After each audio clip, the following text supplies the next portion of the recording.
Seja bem-vindo e bem-vinda a mais um episódio do Transmissão Direitos Humanos, o nosso podcast para pensar em estratégias de luta por direitos e nutrir afetos. Eu sou a Suhaili Youssef. E eu sou a Raquel da Cruz Lima, e esse podcast é produzido junto com a Luísa Luz para compartilhar ideias sobre direitos humanos e te convidar para refletir sobre a prática ativista. Aqui a gente entrevista pessoas que fazem a prática em direitos humanos e tem experiências bacanas para compartilhar. Em tempos difíceis como agora, tirar momentos para parar e pensar, bem como estar próximos dos nossos companheiros e companheiras de luta, é super importante e fortalecedor. E o episódio sempre começa refletindo sobre algum tema importante da luta por direitos, tendo como referência algo interessante que a gente leu, viu ou ouviu. Vamos lá então, Su? Bora lá! Hoje a gente pensou em comentar um texto que reflete um pouco também da nossa trajetória como mulheres brancas que se encontram inseridas em trabalhos em organizações do terceiro setor e também dos desafios de tornar esses espaços mais igualitários e mais democráticos. O artigo que a gente separou é da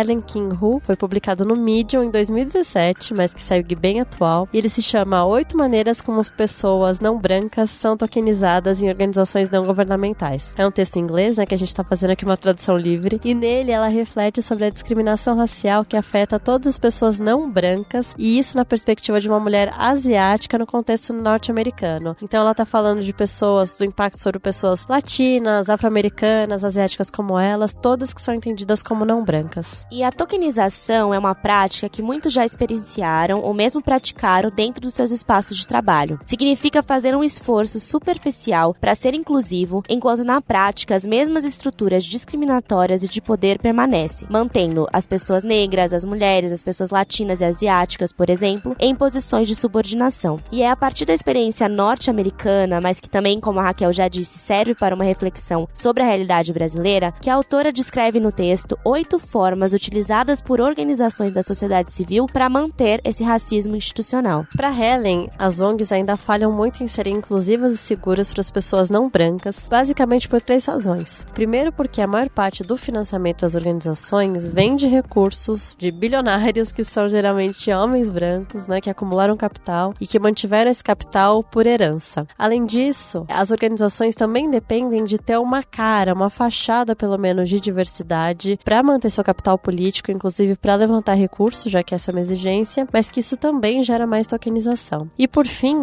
muitas vezes as pessoas não brancas, elas simplesmente não podem arcar com as condições precárias e de baixa remuneração que essas organizações oferecem. Então isso também influencia muito a maneira como as pessoas não brancas se inserem ou deixam de se inserir nas organizações de direitos humanos. Então é a partir desse contexto que ela passa a olhar para algumas práticas que podem e devem ser repensadas por essas organizações se elas quiserem efetivamente superar essa falsa ideia de inclusão para transformar os espaços de trabalho. Não é possível mais, por exemplo, contratar pessoas não brancas para posições de poder, mas no fundo manter completamente o poder e o controle nas mãos das pessoas brancas que tomam efetivamente as decisões. Isso não é uma questão formal, é uma questão de como as decisões realmente são tomadas. E por isso que ela fala muito dos conselhos dessas organizações, porque elas são geralmente as instâncias mais altas de tomada de decisão, mas instâncias que permanecem controladas por uma maioria branca, que geralmente não tem diversidade quando são pensados os caminhos institucionais das organizações. Então, em geral, o que acontece é que as contratações de pessoas negras costumam ficar limitadas a situações em que essas pessoas são chamadas a pensar, digamos, sobre os seus temas, Então, pessoas negras para falar sobre racismo, para falar sobre discriminação, e deixam de considerar que tem pessoas não brancas em absolutamente todas as áreas que podem dar contribuições únicas para todas as áreas. E essas práticas de tokenização, elas se encontram, então, nas mais diversas estruturas das organizações, nas suas atividades cotidianas, nas escolhas de agendas para trabalhar, nas escolhas dos procedimentos de tomada de decisão interno. E um exemplo dessa atividade, e desse processo é o uso de história e narrativas das pessoas que vivenciaram racismo e a exclusão socioeconômica de forma voluntária, enquanto dentro das organizações são remuneradas pessoas normalmente brancas para decidir sobre como essas mensagens serão transmitidas ao mundo, se serão por meio de vídeos, se serão por meio de entrevistas, como esse conteúdo será elaborado, de modo a desempoderar e impedir a participação daqueles que realmente vivenciaram tais experiências. Esse exemplo,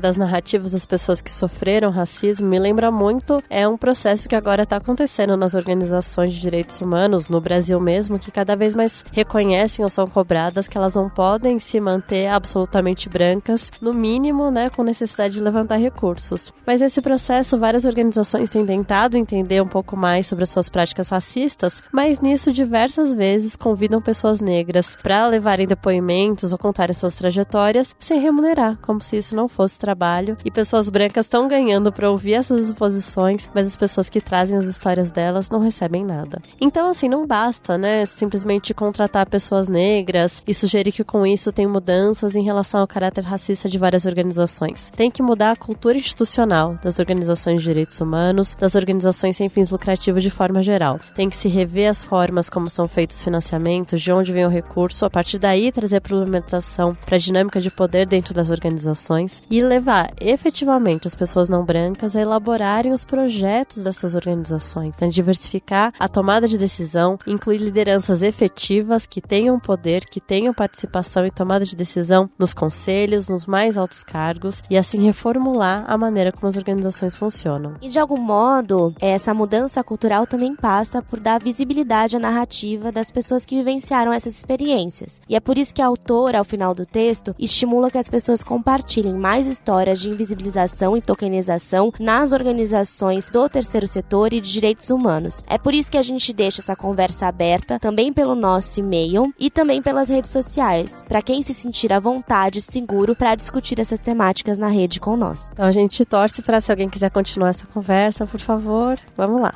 Então vamos agora para a entrevista? Vamos sim.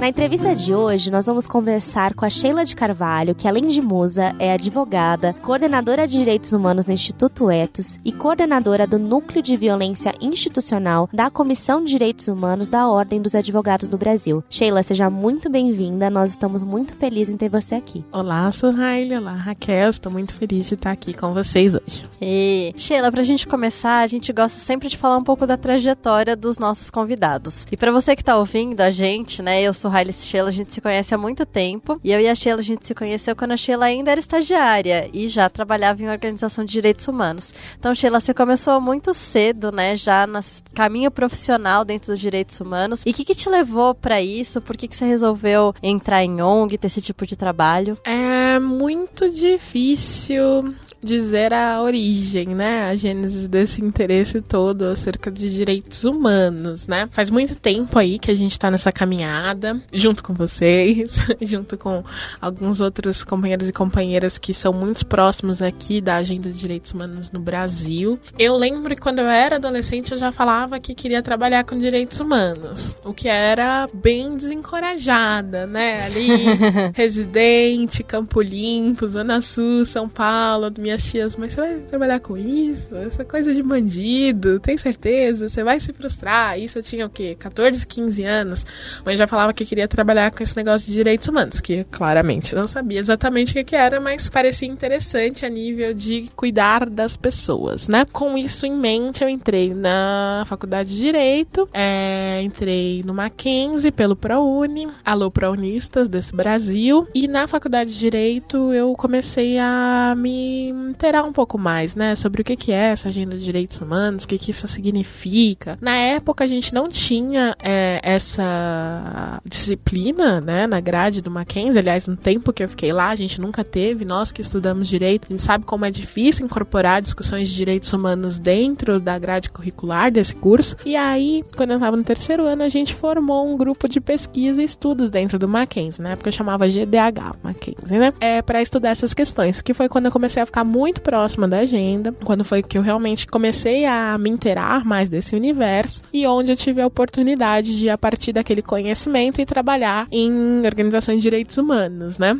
Eu fui trabalhar na Conectas, na área que lidava com questões de sistema prisional, violência institucional. Comecei a trabalhar lá como estagiária. Depois que eu me formei, eu continuei trabalhando lá como advogada. Foi um lugar que eu fiquei um tempo, né? E trabalhando muito com essa agenda de cárcere, né? Que normalmente é a agenda que as pessoas mais ligam quando se fala de direitos humanos, né? Mas não é necessariamente a única agenda de direitos humanos. Agora tem todo um carinho especial, né? Um olhar diferenciado trabalhar com questões de cárcere, né? Porque você vê as pessoas na situação da mais extrema vulnerabilidade possível, né? Então, por muito tempo, essa foi a minha agenda principal. A partir depois da Conectas, fui trabalhar no Instituto Brasileiro de Ciências Criminais, talvez mais focado aí na ideia de trabalhar por políticas públicas focadas na área de justiça criminal. Dentro do IBCCRIM, eu fui nomeada para ser representante da sociedade civil no Comitê Nacional de Prevenção e Combate à Tortura, né? Que foi um mecanismo de extrema vitória da sociedade civil na construção e implementação de um protocolo da ONU, né? Para lidar com questões de tortura. Então, eu fui da gestão desse comitê, funcionava o comitê e funcionava o mecanismo, né? A gente era do comitê que pensava as políticas, né? As ações que deveriam ser tomadas em tortura a nível nacional. Onde eu tive a oportunidade aí de visitar cárceres de norte a sul do país, né? Então, você vê que a situação sempre era muito mais degradante do que aquilo que a gente via em locais que estavam mais perto de nós, né? Depois dessa experiência, eu continuei no âmbito da sociedade civil, né? Ainda trabalhando pela sociedade civil, mais dentro da área de empresas de direitos humanos. Fui trabalhar para o Instituto Ethos, né? Numa agenda mais focada em trabalho escravo, condições de trabalho, sempre assuntos muito leves, né? Mas também essa questão de equidade de gênero, equidade de raça, como isso se incorpora dentro da disputa do mercado econômico, do mercado de trabalho, né? O impacto dessas exclusões nas desigualdades econômicas, enfim. E a partir dessas experiências, né? Eu fui selecionada num processo de fellow da Organização das Nações Unidas para pessoas afrodescendentes, né? Então eu fiz esse processo de fellow e aí eu virei uma dessas representantes da década do afrodescendente da ONU aqui no Brasil, né? Com a ideia de trabalhar com esses temas que sempre se interrelacionaram muito durante a minha trajetória de direitos humanos, né? Sheila, esse era um dos temas que a gente queria muito te ouvir falar, porque várias pessoas, né, que ouvem aqui o Transmissão de Direitos Humanos, às vezes interagem com a gente nas redes sociais, no Twitter, no Instagram, e a gente sabe que muita gente tem esse sonho, né, quem trabalha com direitos humanos, de ter essa vivência de trabalho com direitos humanos na ONU. Aí a primeira coisa que eu queria ouvir um pouco mais é como que você chegou a essa posição de fellow, como que é o processo, como é a inscrição, que acho que isso interessa bastante gente que escuta o Transmissão. Eu vou dizer que eu também tinha esse sonho, né? Quando a gente começa a trabalhar com direitos humanos, nossa, qual que é o sonho? Sim, meu sonho era trabalhar na ONU. Acho que, na verdade, meu sonho era misto, né? Um misto de trabalhar com a ONU e viajar. E por alguma razão eu via que a diplomacia talvez fosse a carreira que levasse a esse caminho. Depois eu redescobri muito rapidamente que não era, né? Aliás, por isso. Acho que não foi só você que passou por isso. Foi muito 3 de 3 rápido. aqui nesse estúdio. Entrei com foco de estudar para a carreira do Itamaraty e no primeiro ano isso já não era mais uma opção para mim. Mas mesmo assim a vontade de trabalhar na ONU, ela sempre esteve ali, né? De fazer parte desse mecanismo, desse sistema universal de proteção de direitos humanos. Sempre tive muita simpatia, muito interesse, muita vontade de estudar e aprimorar tanto no sistema universal quanto nos sistemas regionais, né? Acredito que conheci a Raquel por conta desse interesse, né? Um estudo mais aprofundado sobre o sistema interamericano de direitos humanos, mas também foi algo que, conforme foi se desenvolvendo minha ação dentro da sociedade civil, menos me interessava, né? Fazer parte daquele sistema. Acho muito interessante estar trabalhando com aquele sistema ainda, apesar das inúmeras críticas que a gente possa desenvolver, né? Acho que é um sistema muito importante para tempos difíceis e tempos totalitários como os que a gente vive, né? Então acho que é algo que precisa ser mantido. Do processo de fellowship, a ONU ela lançou a década do afrodescendente em 2015, né? Então com o propósito de durar de 2015 a 2024, né? Acho que ela lançou um ano antes com a proposta de durar a partir de 2015. E eles têm um website, né? Que eles colocam lá as informações e tinha essa categoria fellow. E aí um dia, fuçando ali no sistema, eu descobri que tinha essa possibilidade de você ser um fellow dentro desse programa, que é um processo de treinamento sobre o Sistema Universal de Proteção aos Direitos Humanos. Então é um treinamento muito especializado sobre toda a estrutura da ONU, né, suas composições, suas agências, mais focados em como isso pode ser revertido para ação antirracista, né, para ação de combate à discriminação, em especial a discriminação racial. E eu segui as instruções do site, né, e acabei por sendo selecionada, né, que você tem que ter uma conexão com movimentos do seu país, né, você tem que trabalhar com a agenda de afrodescendentes em alguma das suas perspectivas, né, e eu fiz esse processo seletivo e fiquei muito feliz de ele ter dado certo, né, e aí todo esse processo de curso de treinamento, ele era realizado no escritório do Alto Comissariado de Direitos Humanos, lá de Genebra, né, com uma participação nos mecanismos ali presentes na ONU, né, então,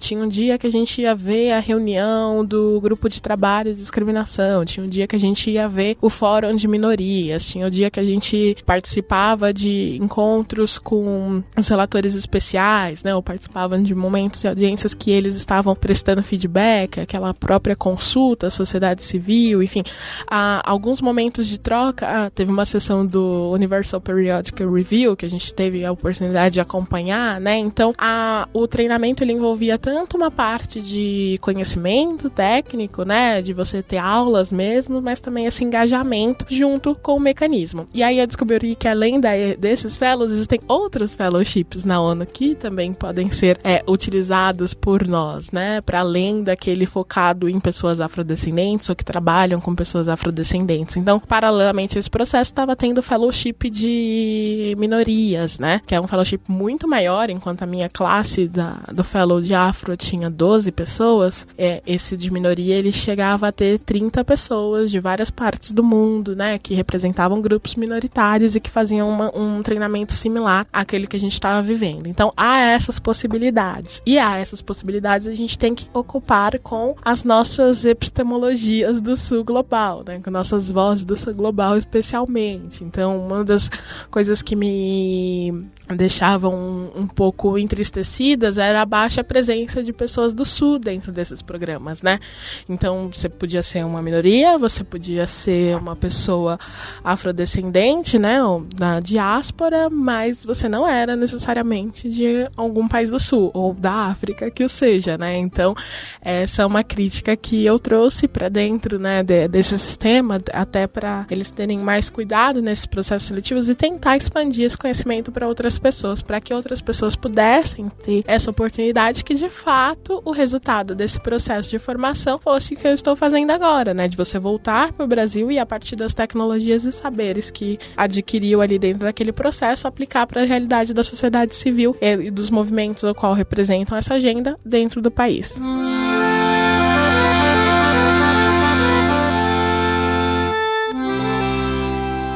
Falando em crítica, né, das Nações Unidas, um texto que a gente até já conversou aqui em outro episódio do podcast foi um texto que saiu na Sur, que chama Mulheres, Armas, Paz e Segurança, da Jody Williams. Foi uma primeira discussão que a gente trouxe aqui, que olha para dentro do sistema das Nações Unidas justamente para pautar essas críticas de gênero, de raça. Então ela falava muito como, mesmo as mulheres sendo muito afetadas pelos conflitos armados, quando as Nações Unidas organizam grupos de trabalho, painel especialista, acontecia muitas vezes de não ter uma única mulher, mesmo nesses painéis ou nesses grupos, né? E aí a gente também teve contato com uma reflexão semelhante também na revista Sur em relação a esse olhar interno da estrutura das Nações Unidas aí para a interface com raça, né? Como mesmo a despeito da convenção, a despeito da década dos afrodescendentes, quando se olha dentro da estrutura das Nações Unidas, né, o que cada órgão, cada agência está fazendo dentro delas mesmas para pensar sobre igualdade racial, para pensar em combate à discriminação, elas sequer dão informações sobre as ações que estão sendo tomadas. Como foi para você, Sheila, ter esse contato direto, ainda mais com essa bagagem do Sul, com as Nações Unidas, então com esse espaço que era um pouco sonhado, né? Mas como que você viu dentro da ONU a capacidade de discutir, pensar sobre o racismo? Para mim, a minha primeira reação foi de um estranhamento, né? Quando você entra na ONU, a ONU, a tão sonhada ONU. Nossa, finalmente cheguei aqui na ONU, andando no Palácio das Nações, andando no escritório do Alto Comissariado de Direitos Humanos. A ideia de uma diversidade, uma multiplicidade de cores, assim, sempre estava no plano dos sonhos, o que não se concretizou no plano da realidade, né? O corpo técnico da ONU, as pessoas que trabalham na ONU, elas são pessoas, na sua maioria, brancas, né? Pessoas, na sua maioria, vindas de países europeus ou dos Estados Unidos, né? Que tem uma outra forma de enxergar o mundo, né? E que não passou por uma experiência de respeito, experiências das inequalidades do racismo, né? Que façam com que isso, de fato, esteja ali latente o tempo inteiro no olhar das suas preocupações. Então, o programa de afrodescendente, a maior parte dos professores eram professores brancos, porque eram os professores que construíam ali o dia a dia do escritório do Alto Comissariado das Nações Unidas, né? Então, eram as pessoas que de fato trabalhavam ali, com exceção de um ou outro, aqueles que de fato, né, atuaram para a implementação da agenda, eram pouquíssimas pessoas, né? Então, essa ausência de perspectivas de outras realidades, né, de você estar ali, se colocar, ter a representatividade daqueles grupos dentro da organização, ela é muito latente, muito evidente. E isso vai gerando também a forma como os conteúdos são construídos, né? Vai direcionando como o debate internacional é formado, como a agenda de direitos humanos universal, entre aspas, ela é definida, né? E havia muitas vezes desses conflitos entre os próprios fellowships, né? Vamos contar, porque a gente tinha 12 fellowships, só que 9 deles eram do norte, né? Moravam no norte, ou aquela coisa, eu sou nigeriana, nascida em Londres, que mora em Nova York, assim, né? Era um segundo fluxo de imigração. E eu sei que tem, sim, um processo de discriminação muito forte em relação a filhos de imigrantes, e a discriminação racial, ela acontece independente, né, de qual lugar que você esteja. Agora, a construção de saber, a epistemologia que você está usando para definir as formas de ação, ela é a que vem do norte. Então, a gente tinha 9 pessoas que estavam mais ou menos nesse mesmo estado, 3 pessoas que eram do sul, só que 2 delas, uma morava nos Estados Unidos há quase uma década, e a outra tinha nascido na Inglaterra e morava em um país aqui do Caribe. Só tinha você, então, na real. Só tinha você, então, de outro país. De outro país, nascida e criada e vivida dentro desse mesmo país, né? E isso tinha muito papel ali na forma de discussão, a nível de definir o que era prioridade, a nível de verificar como o mecanismo poderia ser mais acessível, né? Até disputas mesmo sistêmicas, né? Do tipo, como é que a gente constrói as coisas, como é que a gente constrói uma agenda de direitos humanos. O único ponto que todos nós concordamos, em algum momento, que não foi fácil, depois de várias semanas, brigando muito, às vezes, né, da forma como a gente via certas problemáticas, era em relação à questão do genocídio negro, né? Porque as pessoas que compõem a ONU, elas não gostam de usar genocídio para isso que chamamos aqui no Brasil e outras partes do mundo de genocídio negro. Porque eles falam que usar o genocídio é uma forma de você diminuir a ideia de genocídio, e que o que está acontecendo com a África em diáspora não é genocídio, é outra coisa. São violações de direitos e tal, mas não é genocídio. E a gente teve vários professores, né,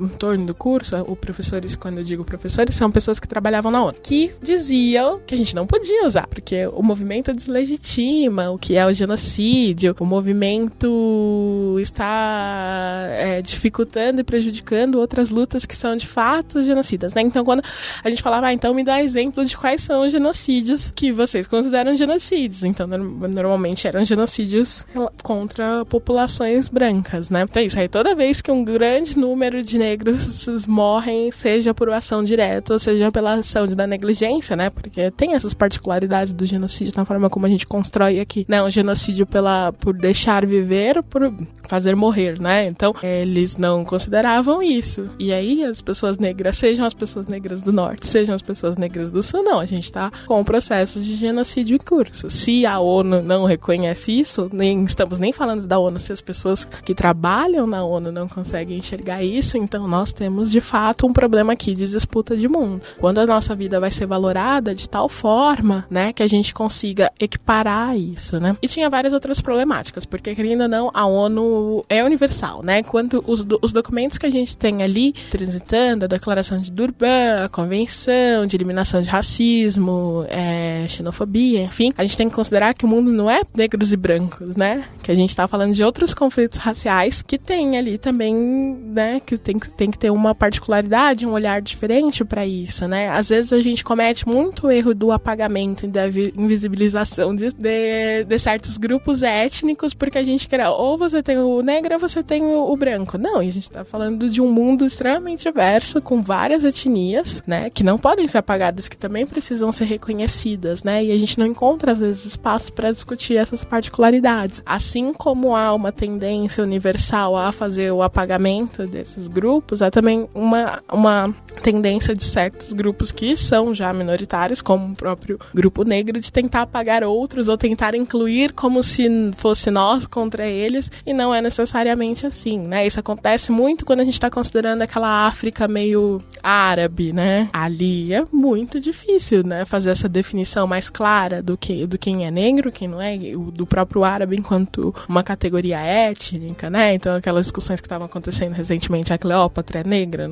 Provavelmente não. Jesus é negro? Provavelmente não. Jesus é branco? Provavelmente não. É possível você não ser branco e não ser negro e ter uma outra categoria que lhe desperte, né? E a gente tem que considerar isso quando a gente for aplicar esses instrumentos. Assim como é difícil identificar o negro na América Latina, né? Num país como o Brasil. Então tem outras discussões que precisam ser incorporadas pra gente chegar ali a, de fato, contemplar uma devida proteção para esses grupos, né? Tanto de reconhecimento, quanto um debate sério sobre colorismo, um debate sobre o que é ser negra, né? Não, Sheila, você falando, enfim, eu lembrei de várias leituras e eu queria ouvir um pouco justamente essa dificuldade de como equacionar tudo, né? Porque quando o Brasil, ele assinou, se comprometeu a respeitar a convenção, né, da ONU contra a discriminação racial, foi muito baseado e fundamentando no discurso de que isso foi em plena ditadura, né? Então o Brasil autoritário que aceitou esse compromisso foi com muita tranquilidade por não se entender afetado por essa agenda, né? Expressamente manifestando que esse não era um problema brasileiro. E aí quando a gente passa para os anos 2010 e no contexto da discussão da eliminação do racismo, da desigualdade racial na América Latina no sistema interamericano, algo que eu li um pouco a respeito recentemente é de como no processo de elaboração da convenção, os estados latino-americanos, o Peru bastante, o Brasil, a Argentina, enfim, vários países, eles travaram muitas disputas em torno do que caberia dentro dessa definição de discriminação racial, a tal ponto que chegou um momento de quase, enfim, ruptura no processo, né? Porque alguns movimentos negros entenderam que estava se esvaziando o racismo contra as pessoas negras. E aí você que volta, né, desse fellowship com esse papel de trazer o que você tem de bagagem, então, de proteção internacional, como que você vê, então, um pouco esse processo, né, de equacionar essa bagagem Nações Unidas, né, de que fala sobre racismo, sobre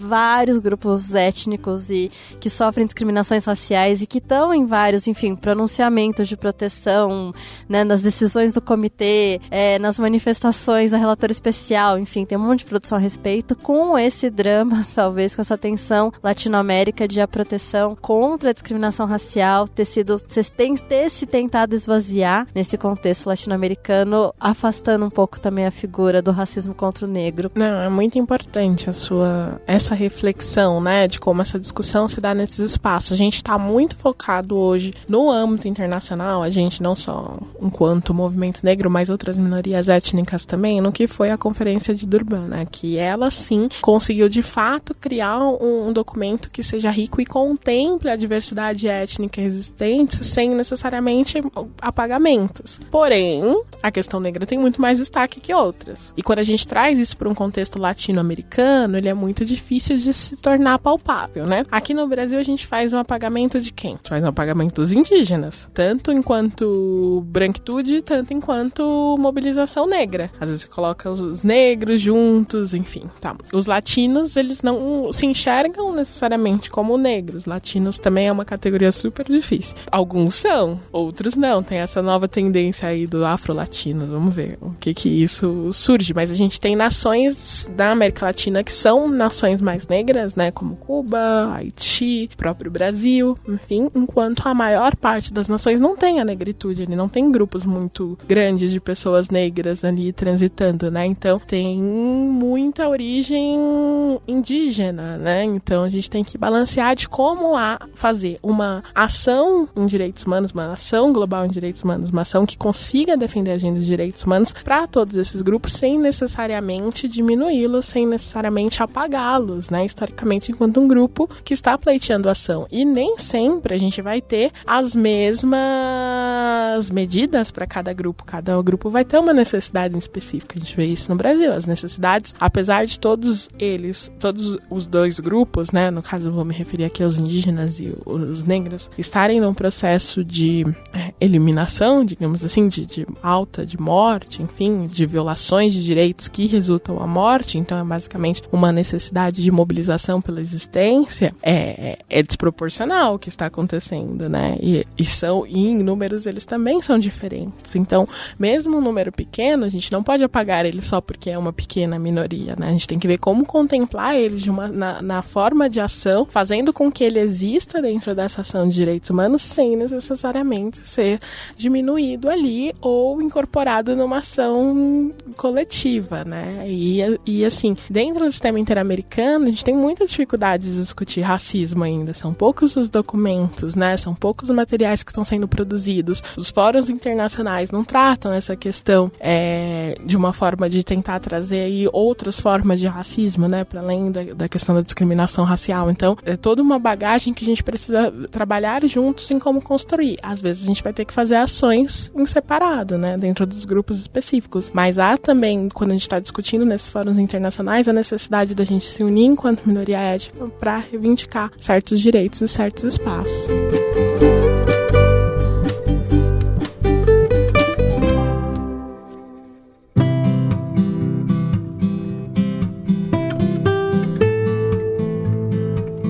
Interessante que você fala, Sheila, porque você também está falando um pouco sobre diálogo, né? Você falou um pouco da dificuldade que vocês tiveram na ONU de discutir com, né, o principal corpo técnico da ONU a questão do genocídio da população negra. E ao mesmo tempo você está fazendo esse diálogo, então, no cenário internacional, mas está fazendo aqui internamente, porque a gente sabe de te conhecer que você circula por diversos espaços, diversos fóruns, não só na sua vida profissional, como você disse no Instituto Ethos ou na OAB, mas também recentemente você juntamente com um grupo criou a Combativa, que tem justamente esse escopo de discutir também temas como racismo, como direitos humanos com a sociedade em geral. E como tem sido trazer esse debate que você já faz em outros espaços pela Combativa? Não sei se você quer contar um pouquinho da trajetória, como foi chegar nesse projeto também, que vai muito além da sua vida profissional. Acho que a gente está num momento em que, por mais que todo mundo peça o diálogo, né, e reforça que só pelo diálogo vai ser a via que a gente vai sair desse limbo no qual a gente se encontra, ele é muito difícil de ser realizado, né? Eu tento transitar entre universos e essa tem sido a minha vida desde sempre, né? Eu falo que eu vivo em intercâmbio, né? Porque,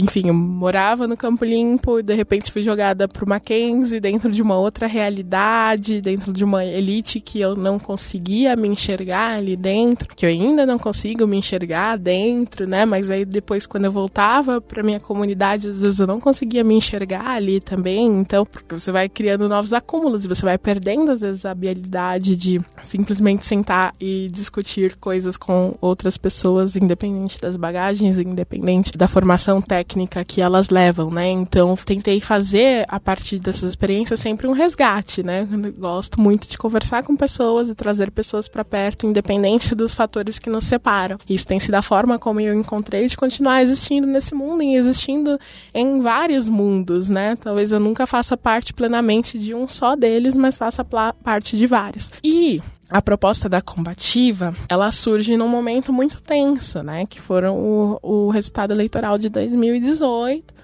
quando o Bolsonaro foi eleito, né? No qual o movimento de direitos humanos, do qual eu faço parte, ou seja, né, aquela panelinha, as pessoas que trabalham com direitos humanos, vivem direitos humanos, estavam, em palavra curta, meio desesperadas, né? Assim, começaram a ficar em pânico, porque eu não sei se vocês recordam daquele tempo, não faz tanto tempo assim, mas naquele momento realmente bateu um desespero, né? Pra onde a gente vai? O que aconteceu?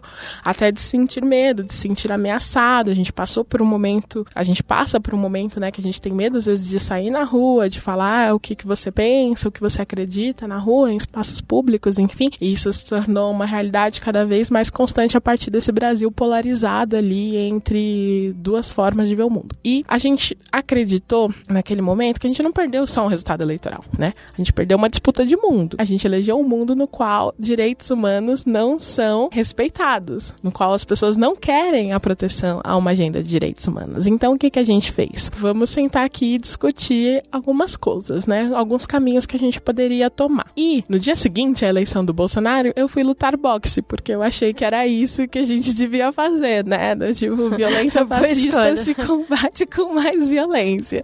Está lá eu lutando boxe. E quando eu estava lutando boxe, lembrei de um plano antigo que eu tinha, que era comprar uma Kombi e sair por aí no mundo, né? Eu vou embora. E aí esse era o plano. A primeira semana após a eleição, o plano era pegar a Kombi e ir embora. E no final daquela semana, eu falei, mas a gente não pode desistir assim tão fácil. Não adianta, não tem como. A gente vai fugir pra um lugar? Não. A gente vai ficar e vamos resistir. E aí chamamos esse grupo de defensores e defensoras de direitos humanos, né? Tem umas 15 pessoas, mais ou menos. Chamamos, e aí? O que a gente vai fazer? Né? E a gente começou a pirar nesse plano dos sonhos, né? O que a gente poderia fazer e tal. Enfim. E a ideia de se reconectar com as pessoas. Tentar fazer com que direitos humanos chegassem em espaços onde a gente não conseguia chegar através das nossas organizações de direitos humanos, porque temos que conversar como as organizações de direitos humanos tendem a ser fechadas para si. Pra gente era muito importante. A gente precisava fazer com que essa agenda trespassasse essa ponte. E essa era o que a gente queria fazer naquele momento. O que ninguém achou era que, de fato, eu compraria a Kombi. E foi o que eu fiz. Compramos a Kombi, chamamos ela de Combativa, porque a ideia nasceu numa luta de boxe, então combate com Kombi, com K. E aí nasceu a Combativa com K. E a ideia da Combativa é ser esse escritório de direitos humanos itinerante, mas mais que isso, né?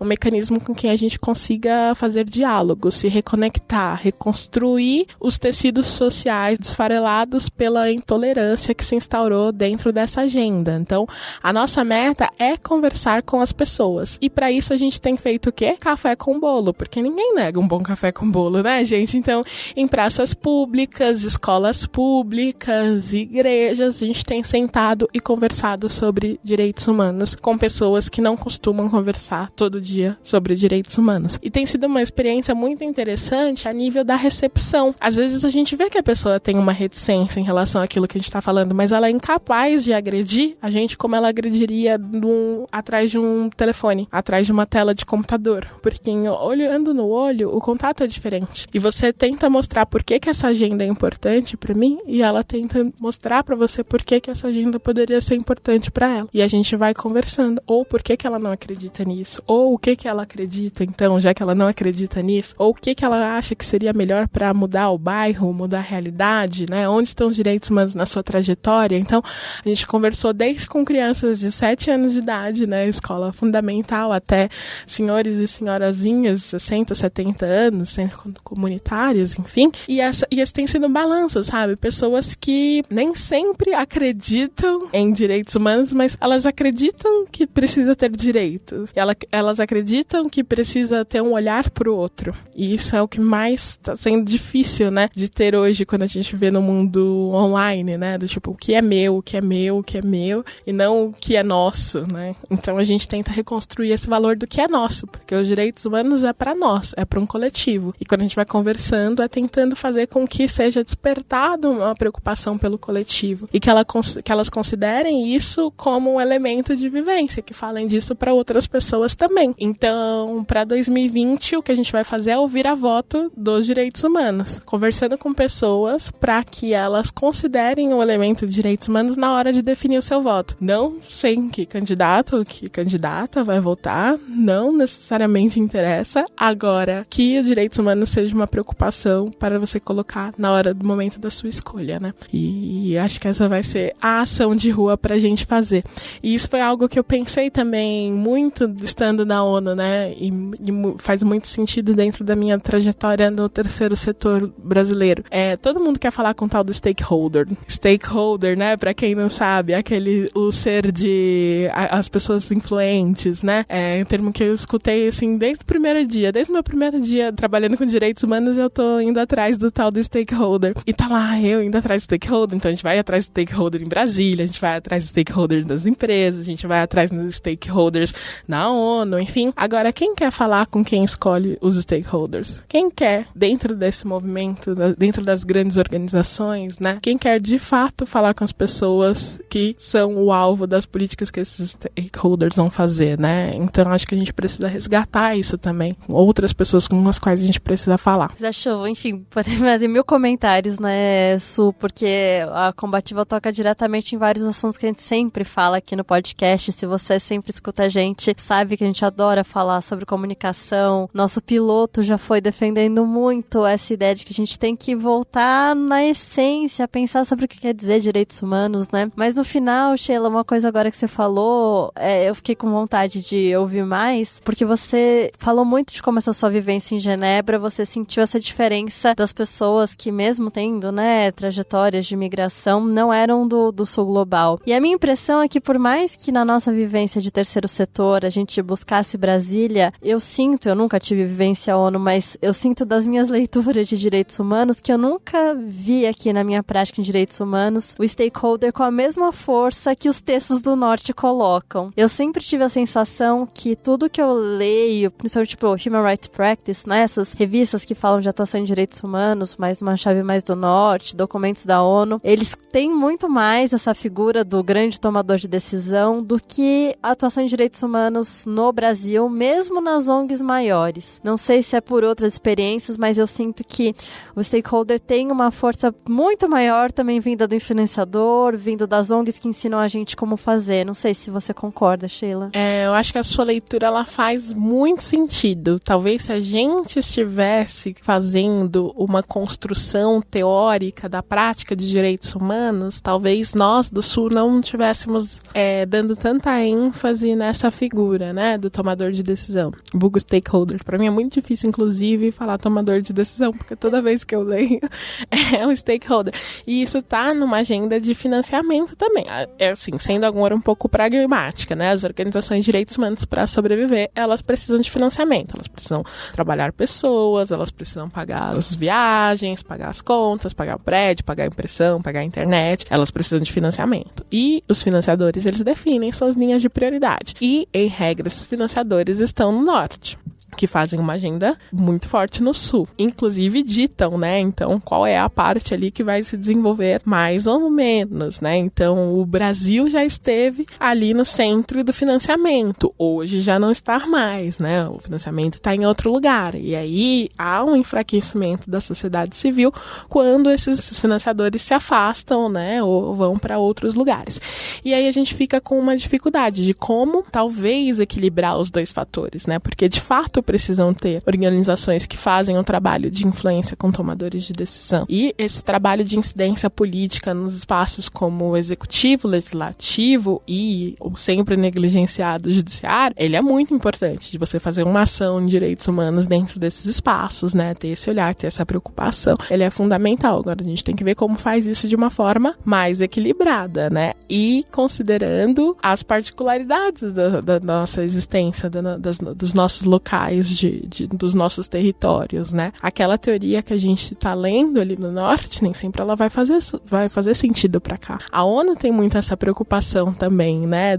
Tá bom, mas quem vai decidir isso? Me mostra quem vai decidir que esse vai ser definido como o escopo de influência, né? E eu não sei, e aí não é uma reflexão que eu fiz, né? O quanto a ONU teria que entrar em comunidades, né? Eu acredito que deveria, pelo menos um pouco, né? Se fazer presente. independente. Agora a gente sabe também que é um órgão limitado e que tem que prestar conta para os estados e faz ali um trabalho com estados e no máximo algumas sociedades civil estabelecidas. Então, são desafios de como a gente faz e incorpora isso sem prejudicar, de fato, a agenda de direitos humanos como todo, sem prejudicar o impacto e a potência que a gente pode tirar dela a partir das nossas vivências. No mundo de empresas, eu não sei se é tão forte.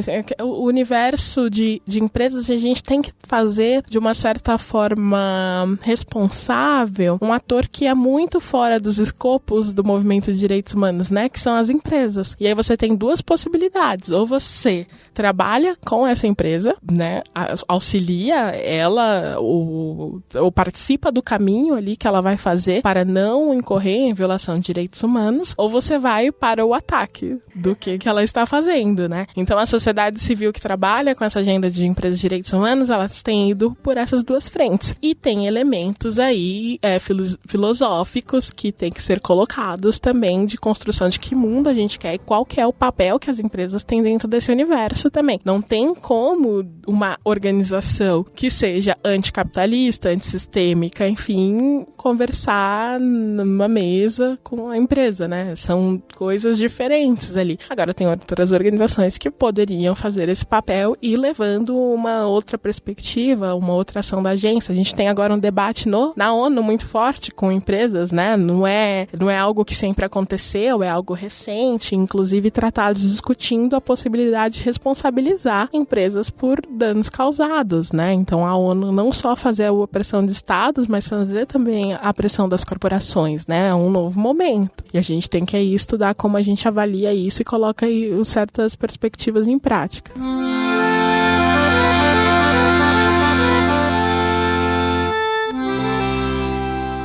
Pensando um pouco, então, no que você estava trazendo, né, de pensar, dialogar com as empresas, ou pensar como construir um espaço de que as empresas sejam responsáveis por violações de direitos humanos, tem 2 casos recentes que são emblemáticos um pouco dessa importância de discutir direitos humanos em empresas. Um deles é a tortura praticada contra um adolescente negro no supermercado Ricoh, que teve uma grande repercussão. O movimento negro fez, inclusive, né, manifestações em frente ao supermercado por conta da violência praticada por agentes privados, né, seguranças privados, e também o recente caso do Itaú, do racismo nos processos seletivos, na própria organização empresarial. E quais são esses desafios para você lidar internamente com temas, né, de diversidade, de racismo e de direitos humanos dentro dos espaços empresariais? Com relação ao caso do Ricoh, né, que não é um caso isolado, infelizmente, né? É um caso que acontece com bastante frequência, uma ação violenta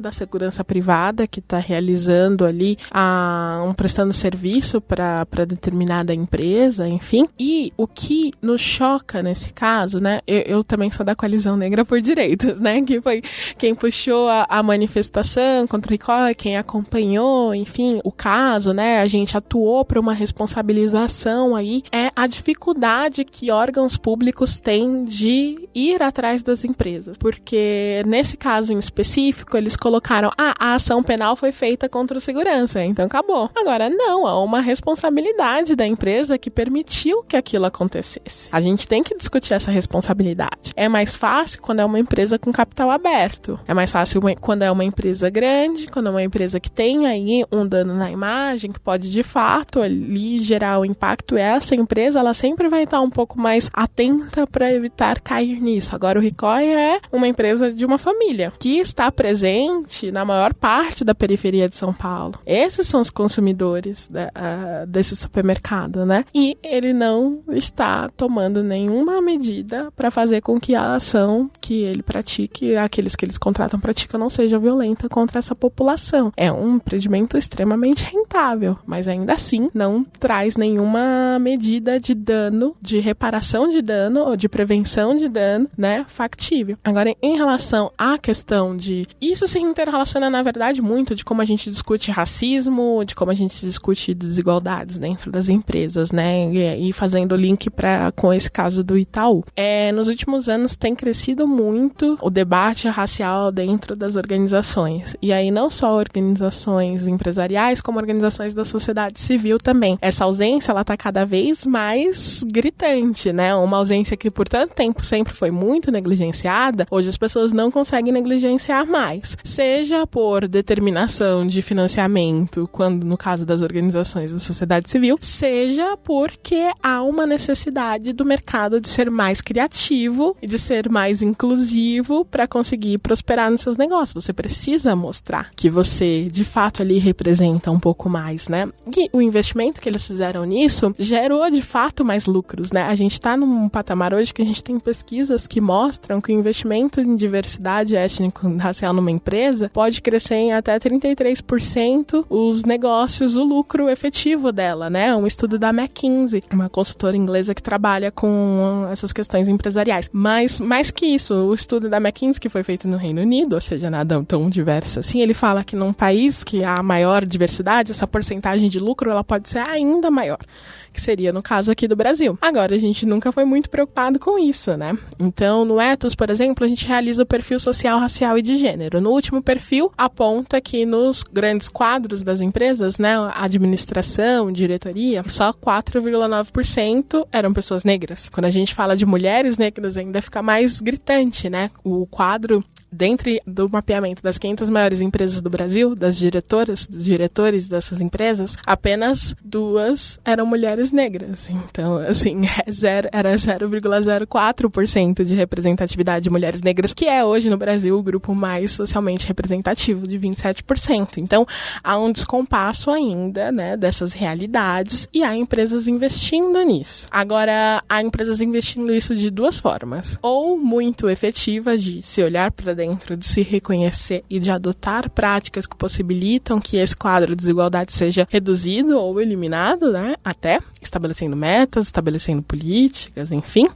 ou de mostrar ao mundo que você está fazendo isso e não necessariamente fazendo, que muitas vezes tem sido o caso de algumas empresas que postam lá a foto, nosso grupo de diversidade, a gente tem isso, inclusive quando você tira uma foto de dentro da empresa, você não consegue ver essa suposta tomada de boas práticas sendo refletida internamente, né? Então, a gente tem que sempre ter muito cuidado ali como a agenda de equidade racial está sendo para a empresa, só como uma questão de manutenção de negócio ou como de fato um comprometimento social de reduzir essas desigualdades. E para além disso, a agenda de diversidade nas empresas, para mim, ela ainda tem uma outra problemática: esconder outras violações de direitos humanos, porque a diversidade é uma agenda cool, diversidade é uma agenda legal, é uma agenda ok, as pessoas gostam, não o Bolsonaro, mas outras pessoas gostam, tá no momento, tem estudos que mostram que investir em diversidade dá lucro, e muitas empresas têm se utilizado disso também para esconder outras violações de direitos humanos que praticam violações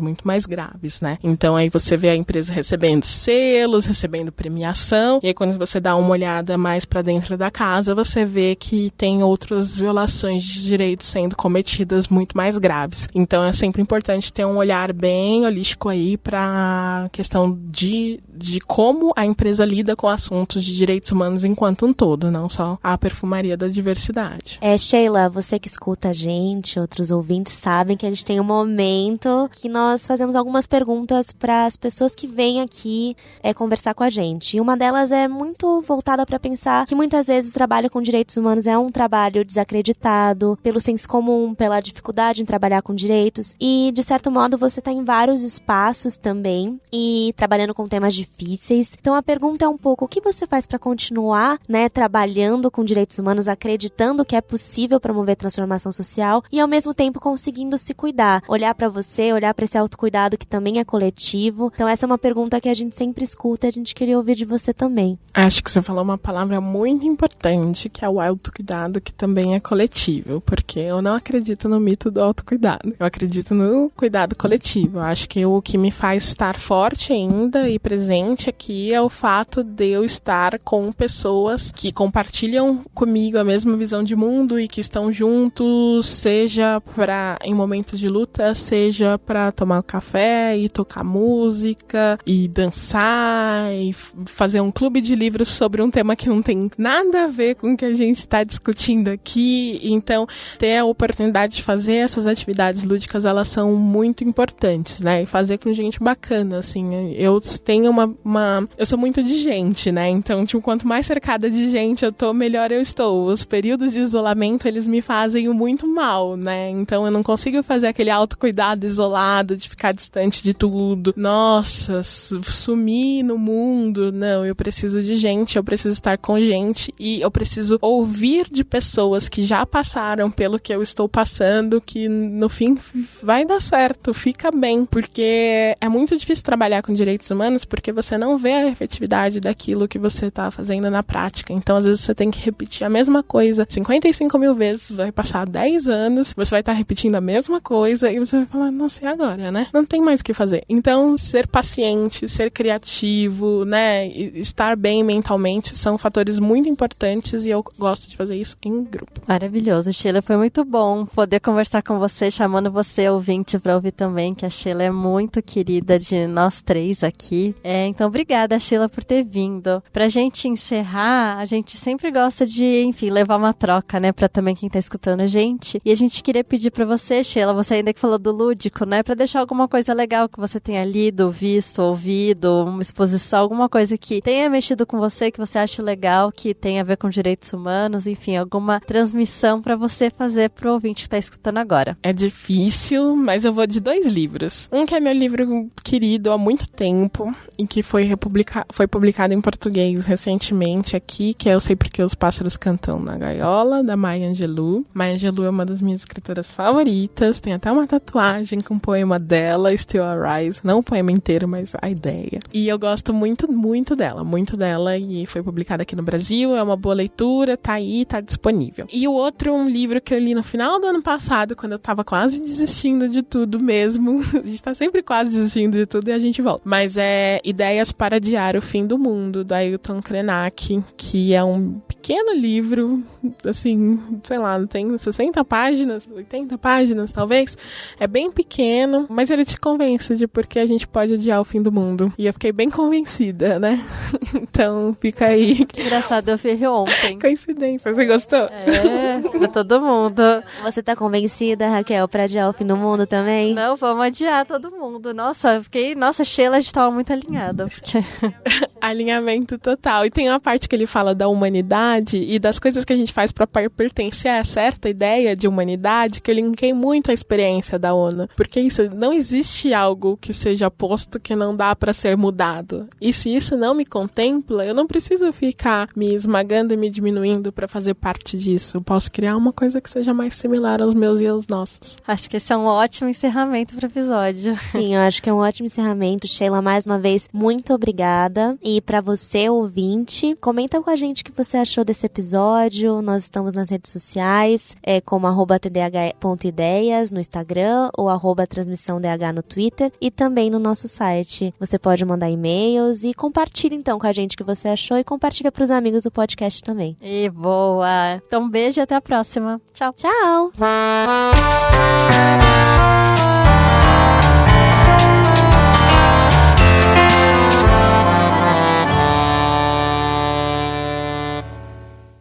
Esse podcast foi editado por Nativa Multimídia, dando alma ao seu podcast.